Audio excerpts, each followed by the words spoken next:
In the heart of the savannah, under a sun that burned like molten fire, two starving lion cubs did something no one could have imagined.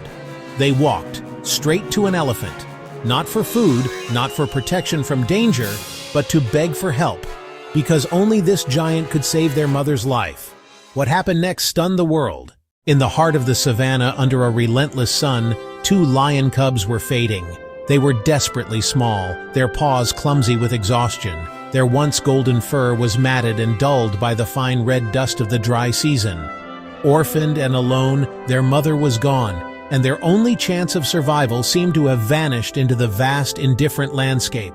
But it was their eyes that told the true story. In them was not the playful curiosity of a young predator, but a profound and weary understanding of their fate. They held the raw ache of hunger and a desperate plea for help that transcended the boundaries of species. Summoning a final reserve of strength, the larger cub staggered to his feet. He swayed unsteadily, then did something that defies all instinct. He pushed himself up onto his hind limbs, a gesture of immense effort, and pressed his tiny paws together. It was a silent, desperate supplication, an impossible plea, and his plea was answered. A great shadow fell over them, cast by a figure of immense scale and quiet power, a lone elephant matriarch. Her skin was a roadmap of a long life, etched with the wrinkles of countless seasons. She stood with the ancient, weary strength of a survivor who understood the savannah's cruelty. In the unwritten laws of the wild, this moment should not exist. Predator and prey are never meant to meet with such vulnerability on display. Yet the matriarch did not charge or turn away. Her gaze held a deep, knowing intelligence. The savannah held its breath. Then, with a low rumble, she took a slow, deliberate step. Instead, she followed. Compelled by an instinct she couldn't explain, the elephant matriarch followed. The cubs pushed deeper into a dense thicket of acacia, a place she would normally avoid. But their persistence was a clear, desperate signal. They were leading her to something important. As they drew closer, a scene of devastation unfolded. The air carried the sharp smell of splintered wood and disturbed earth. The ground was littered with debris, a testament to a powerful struggle that had ended in a grim silence. And then, through the tangled mess, she saw it. Gently parting the branches, the elephant revealed the source of the cubs' frantic mission. Their mother, a magnificent lioness, was trapped, a massive acacia tree pinning her to the ground. Her golden body was immobilized, her breathing shallow and ragged. From the look in her glazed eyes, she had been here for some time.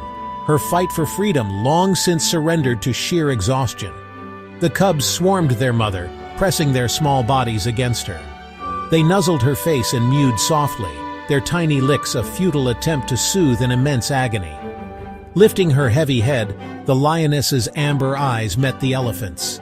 In that profound moment, the ancient enmity between their species dissolved. There was no fear, no threat, only the raw pain of a mother and a silent plea. As if sealing this unspoken pact, the larger cub turned from its mother to face the colossal matriarch. It bowed its head again. This time it wasn't a request. It was an act of absolute trust. In the golden light of the savannah, a scene of quiet desperation unfolds. A tiny lion cub stands guard over its trapped mother. Drawn by sounds of distress, a matriarch elephant approaches. She bends low, her trunk reaching out with incredible sensitivity. It brushes the cub's paw, a gentle, almost sacred gesture, a silent promise of help. But gentleness alone could not free the lioness. A massive acacia tree had pinned her hindquarters, its immense weight a death sentence.